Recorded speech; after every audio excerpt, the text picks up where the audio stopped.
सभी बच्चों का एक बार फिर physics by N Singh sir के इस लेक्चर सीरीज में स्वागत है। उम्मीद करते हैं कि प्रीवियस कुछ दिनों में जो मैंने पढ़ाया है वो सभी बच्चों ने पढ़ लिया होगा, समझ लिया होगा। और आज एक बार फिर मुझे टाइम मिला तो मैं सोचा कि आप लोगों के लिए एक वीडियो बनाई जाए।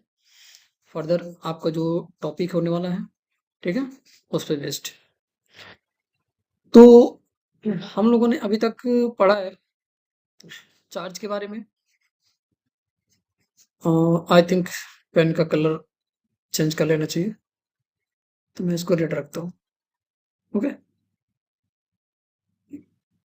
चार्ज पढ़ लिया है। प्रॉपर्टीज ऑफ चार्ज के बारे में हम लोग डिस्कशन कर चुके हैं। प्रॉपर्टी ऑफ चार्ज के बारे में डिस्कशन हो चुका है हमारा, ठीक है। और कंडक्टर और इंसुलेटर के बारे में भी डिस्कशन हमारा हो चुका है। ओके, कंडक्टर एंड इंसुलेटर्स के बारे में भी हमने डिस्कशन कर लिया है। तो अब जो एनसीईआरटी के अकॉर्डिंग जो टॉपिक नंबर 1.4 है हमारा, टॉपिक नंबर 1.4 जो आपका है वो क्या है? Coulomb's law.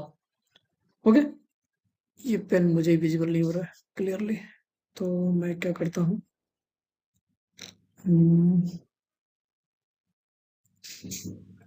ठीक है, इसको ट्राई करते हैं। ओके, तो आज हमारा जो टॉपिक है वो है कूलम्ब्स लॉ। तो आज हम कूलम्ब्स लॉ के बारे में पढ़ेंगे। और कूलम्ब्स लॉ स्टार्ट करने से पहले मैं एक इन्फॉर्मेशन आपको देना चाहूँगा। जितने की भी आपके सहपाठी हैं, जितने भी मित्र हैं, इंग्लिश मीडियम में पढ़ रहे हैं, ग्रामीण क्षेत्र से पढ़ रहे हैं, तो उनको आप मेरा ये वीडियो सजेस्ट कर सकते हैं कि सर नोट्स भी लिखवा रहे हैं और प्रॉपर समझा भी रहे हैं। तो आपको इधर-उधर कहीं भी भटकने की ज़रूरत नहीं है। आप लोग यहाँ से सब कुछ, आपको सारा मटेरियल जो भी आपको चाहिए यहाँ पे मिल जाएगा। ओके, तो और लोगों तक शेयर करें और खुद भी बेनिफिट उठाएँ। तो चलिए स्टार्ट करते हैं कूलम्ब्स लॉ। तो बेसिकली कूलम्ब्स लॉ मेजर क्या करता है? कूलम्ब्स लॉ दो चार्ज के बीच का क्या करता है? फोर्स को मेजर करता है।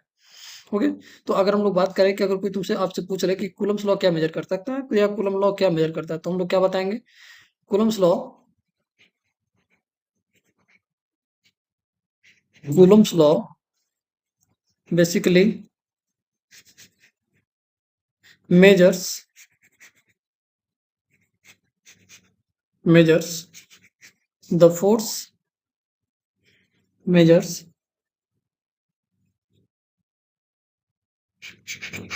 the force between two charges,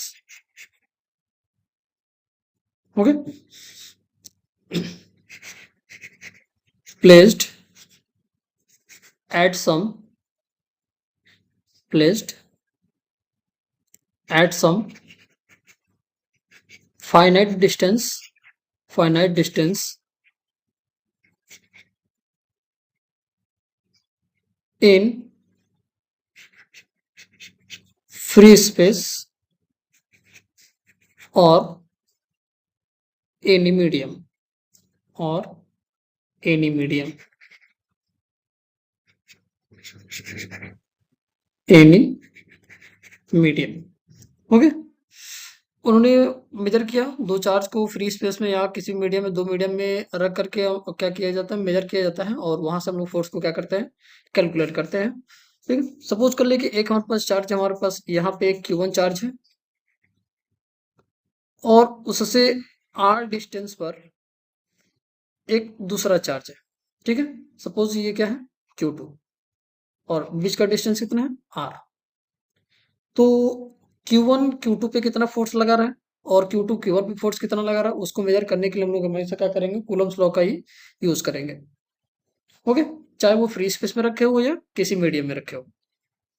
तो चलिए कैलकुलेट करते हैं और देखते हैं कि कूलम्ब ने जब एक्सपेरिमेंट किया तो उनको क्या मिला, क्या रिजल्ट्स मिले, और उस रिजल्ट के बेसिस पे क्या उन्होंने फॉर्मूला हमको दिया है। जैसा कि उन्होंने दो चार्ज बॉडी के, किसी भी दो चार्ज पार्टिकल्स के बीच में फोर्स कैलकुलेट कर सकते हैं। ओके, चलिए एक मिनट। तो एक्सपेरिमेंटली कूलम्ब क्या मिला? तो रिजल्ट, उन्होंने जब भी एक्सपेरिमेंट किया, एक्सपेरिमेंट में रिजल्ट में रिजल्ट नंबर 1 क्या था? Okay, on the basis of experiment on the basis of experiments, Coulomb found that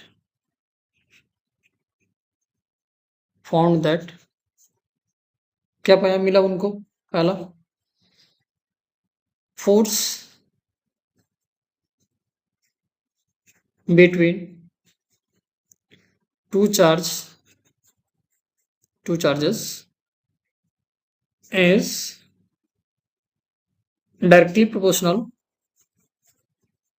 directly proportional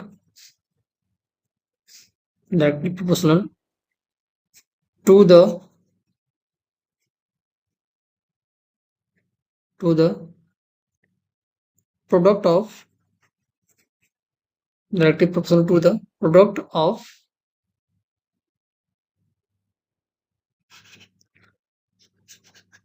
charges. Okay, force between two charges directly proportional to the product of the charges. दोनों charge के product के क्या होता है? Directly proportional होता है। या NCERT अगर देखेंगे तो वहां पे लिखा हुआ है कि directly proportional to the magnitude of the charges. ठीक है, तो वहाँ प्रोडक्ट वर्ड मिसिंग है, तो आप वहां से देख सकते हैं। ओके, तो यहाँ पे क्या लिख सकते हैं? Force is directly proportional to the magnitude of the product of the two charges Q1 and Q2. This is your result number 1. And second आपका क्या है? Force between to charge is inversely proportional to the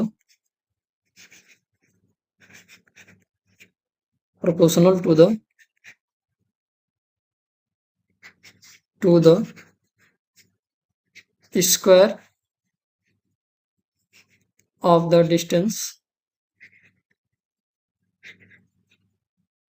the distance between them। मतलब क्या हुआ कि दो charges भी जो लगने वाला जो डिस्टेंस है वो उसके स्क्वायर के इन्वर्सली प्रोपोर्शनल के फॉर्म में क्या करता है? वेरी करता है, तो 1/r²। थर्ड आपका क्या है? थर्ड आपका ये है कि कॉलम नहीं बताया कि जो ये फोर्स है, वो जो फोर्स है इन दोनों को जोड़ने वाली लाइन के अलोंग ही एक्ट करेगा हमेशा। Okay, force between the two charge force between the two charge acts along the line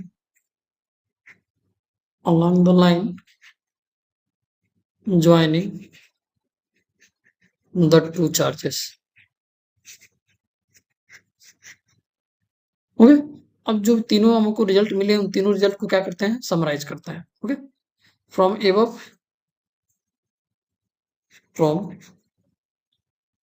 above result, ठीक है, वी हैव क्या मिला हमको? F proportional to Q1 Q2 and inversely proportional to R square, and the force always acts along the line joining the two charges। Okay, proportionality का symbol हटाएंगे तो हमारे पास क्या आएगा?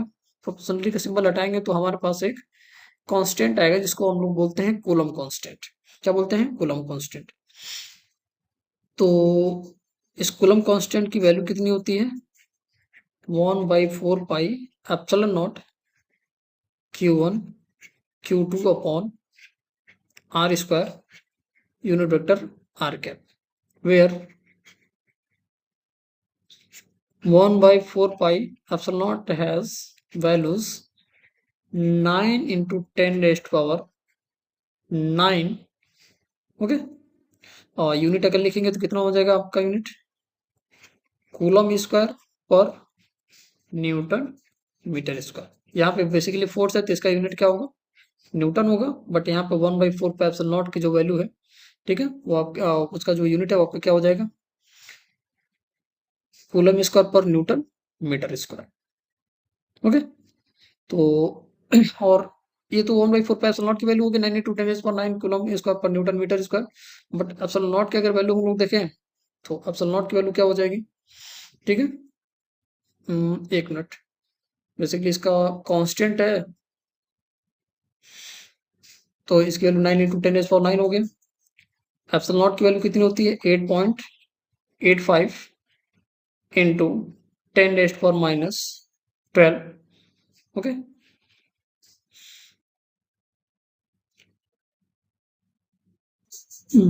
आई थिंक ये यूनिट मैंने गलत लिख दिया है। यहाँ से अगर वैल्यू निकालेंगे तो हमारे पास यहाँ यूनिट आएगा आपका, दूसरा कुछ आ जाएगा फिर। यहाँ पे आपका यूनिट हो जाएगा, let me give you some minute. Okay, यहाँ पे आपका यूनिट हो जाएगा न्यूटन मीटर स्क्वायर पर coulomb square,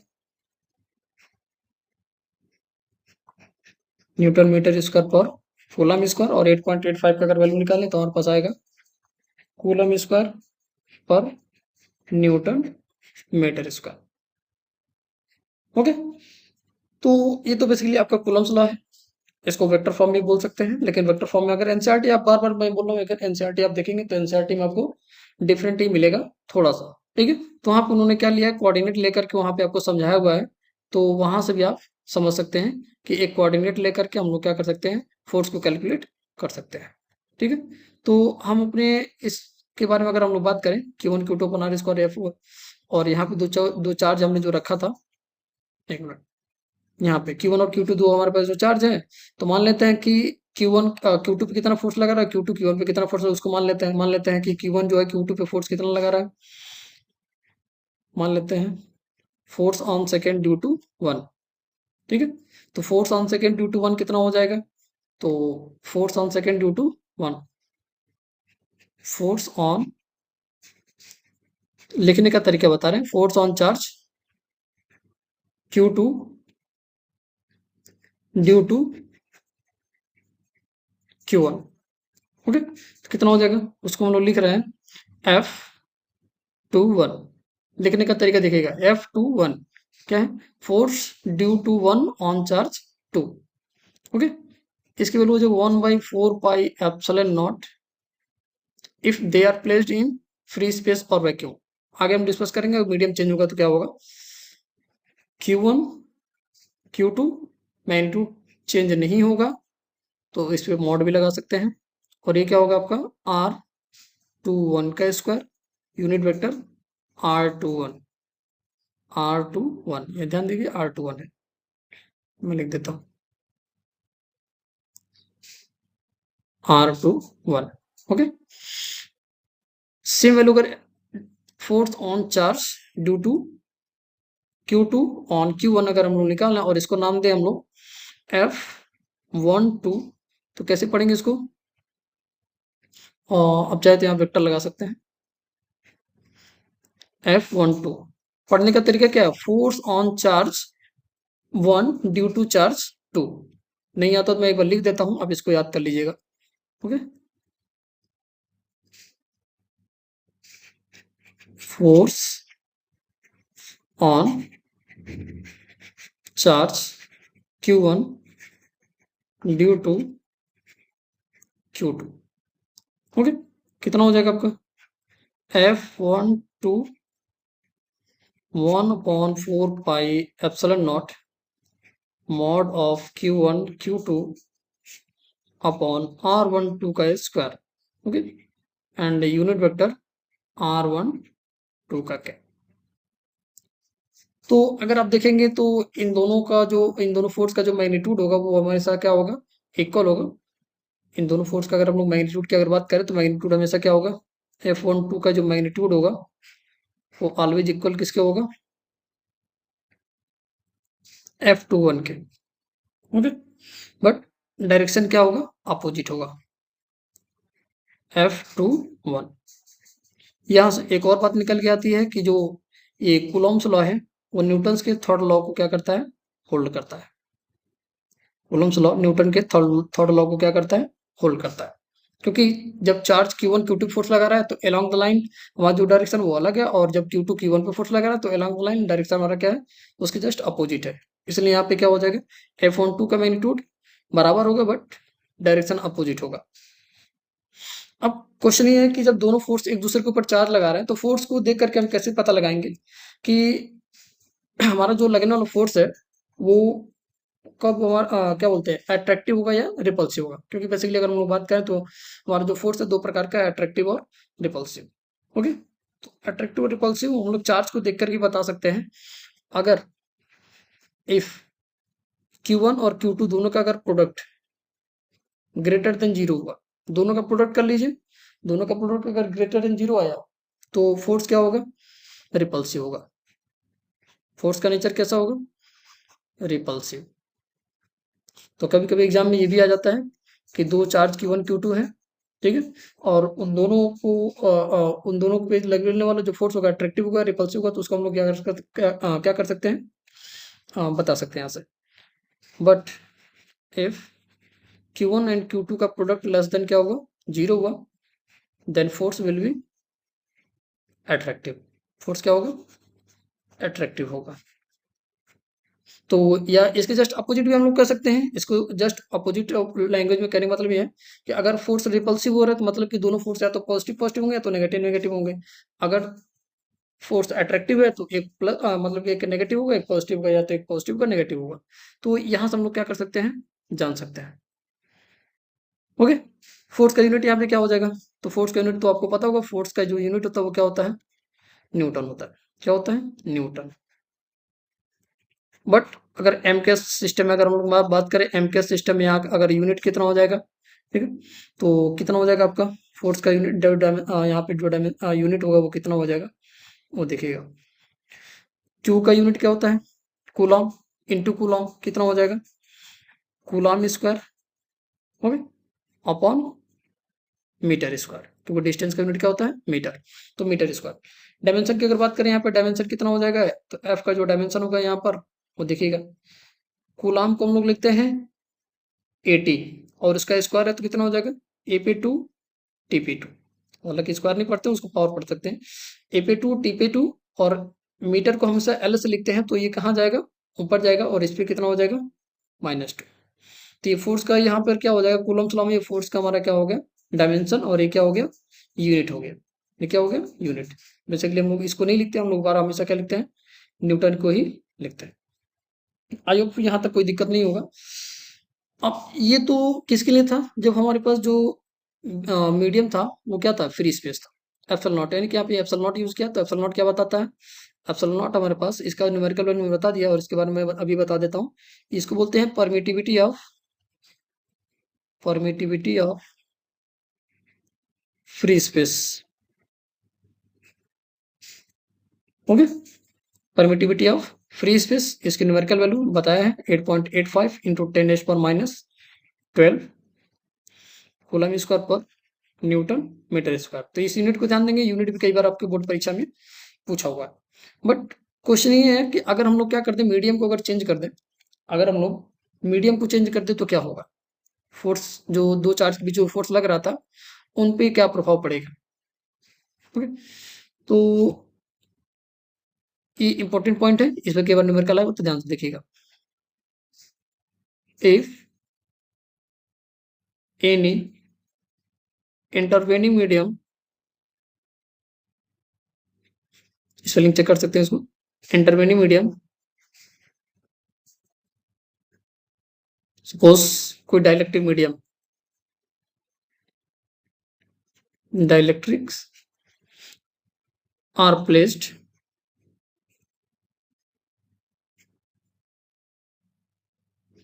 in between the two charges, then force will changed, force will be changed, फोर्स क्या हो जाएगा, चेंज हो जाएगा। तो किसी इंटरवेनिंग मीडियम के लिए मान लेते हैं कि कोई हमारे पास इंटरवेनिंग मीडियम मतलब कि कोई डाइलेक्ट्रिक मीडियम हमने क्या कर दिया, वो रख दिया इनके बीच में। ओके, तो एक चार्ज यहाँ पर है, दूसरा चार्ज यहाँ पर, और बीच में हमने क्या कर दिया, कोई ग्लास स्लैब रख दिया या कुछ और रख दिया, तो इनके बीच जो लगने वाला फोर्स है उन पे क्या इफेक्ट पड़ेगा, उनको हम लोग क्या कर लेते हैं, कैलकुलेट कर लेते हैं। ओके, तो सपोज कीजिए कि इस डाइलेक्ट्रिक मीडियम का जो डाइलेक्ट्रिक कांस्टेंट है, ओके, वो कितना है, के है। क्या है, के। ध्यान दीजिएगा कि ये के है। तो जो फोर्स है वो कितना चेंज होगा, एफ इक्वल टू 1/4 पाई, तो जहां पर एप्सिलॉन नॉट था वहां पे क्या हो जाएगा, के हो जाएगा, Q1 Q2 upon R square. Okay, I hope आपको समझ में आ रहा होगा। अगर कोई डाइलेक्ट्रिक मीडियम हम लोग रख दें किन्हीं भी दो चार्ज के बीच में, तो जो लगने वाला फोर्स है वो कितना हो जाएगा, 1/4 पाई के हो जाएगा। यानी कि के टाइम्स क्या हो जाएगा, डिक्रीज हो जाएगा। के टाइम्स क्या हो जाएगा, डिक्रीज हो जाएगा। वेयर के dielectric constant, where dielectric constant, या इसको हम लोग बोलते हैं रिलेटिव परमिटिविटी, रिलेटिव परमिटिविटी बोलते हैं, रिलेटिव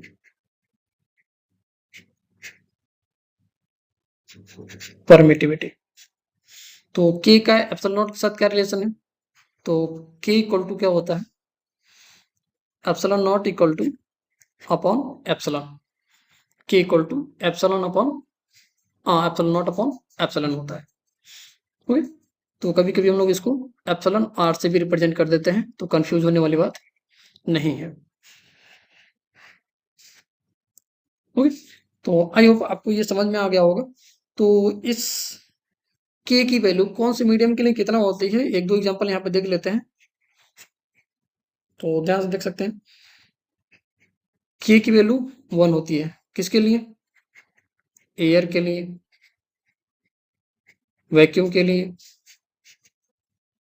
फ्री स्पेस के लिए। हम के की वैल्यू कितनी ले सकते हैं, 1। ओके, और उसके बाद आती है कि अगर मान लीजिए कि हम लोग क्या कर लें, के की वैल्यू ग्लास ले ले कोई, तो ग्लास के लिए के की वैल्यू कितनी होगी, 4.5 फॉर ग्लास। वाटर के लिए कितना होगा के की वैल्यू, तो वाटर के लिए मैक्सिमम होता है 80 for water. Okay, and important ये है, ध्यान दीजिएगा, के इक्वल टू इनफाइनाइट होता है फॉर एनी कंडक्टर। कंडक्टर के लिए चाहे कोई भी कंडक्टर हो या मेटल हो, के की वैल्यू कितनी होती है, इनफाइनाइट होती है उसके लिए। तो ये रहा आपका कूलम्स लॉ, और उस पर बेस्ड आपका जो भी थ्योरी थी वो मैंने बता दी। अब प्रीवियस ईयर में इस जो भी अभी तक हमने पढ़ा है उस पर क्या क्या क्वेश्चन आए उसको देख लेते हैं। तो बेसिकली ये आपका कूलम्स लॉ था। इसके बाद हम लोग क्या करेंगे, प्रीवियस ईयर क्वेश्चन पेपर जो भी है या प्रीवियस ईयर में जो भी पेपर आए और पेपर में क्वेश्चन पूछे हुए हैं इन सभी टॉपिक से, जो भी अभी हमने टॉपिक पढ़ा है या पीछे पढ़ चुके हैं, उनसे रिलेटेड क्वेश्चन करेंगे जो कि 1 नंबर के आपके प्रीवियस ईयर में पूछे गए हैं, उनको हम लोग करेंगे। ओके, तो बेसिकली आज जैसे साउंड सुन रहे होंगे, मेरे पीछे एक साउंड चल रहा है, तो वैक्यूम पंप चल रहा है, तो साउंड का ज्यादा हो रहा है, इसलिए इसको हम लोग कवर करेंगे कल। ओके, और 20 मिनट का लेक्चर है, तो आई डोंट थिंक सो आपको थोड़ा बहुत वही बोरिंग लगे। और ये भी जो भी एमसीक्यू है, हम एमसीक्यू या जो भी हमारे पास पेपर है उसको हम लोग करेंगे कल। ओके, जैसे कि देख सकते हैं आप, मैं दिखाता हूँ आपको, ये क्वेश्चन नंबर 1 2 3 4 5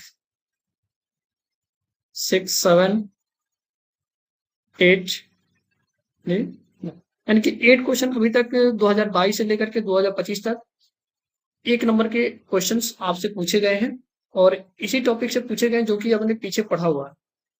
इसलिए इस क्वेश्चन को मैं कराऊंगा कल, उससे पहले आप लोग एक बार इसको पढ़ करके आएंगे।